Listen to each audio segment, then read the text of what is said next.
طبعا احنا كلنا شفنا حادثة المشاجرة ما بين معتمر مصري وأحد رجال الأمن الحج والعمرة في السعودية.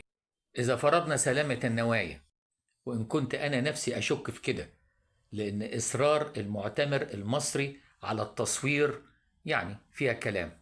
لازم الكل يعرف أن قوات أمن الحج والعمرة عليها مسؤوليات ضخمة وضغوط كبيرة، وبتتعامل مع جنسيات من مختلف أنحاء العالم.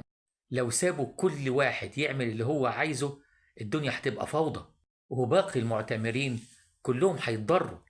عشان كده لازم يكون في نوع من الصرامة في تطبيق النظام داخل هذا المكان المقدس.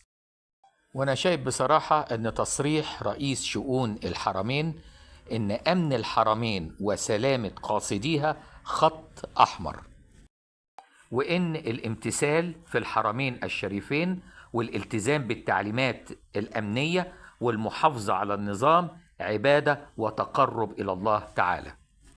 وبصراحة أنا شايف إن ده كلام العقل والمنطق.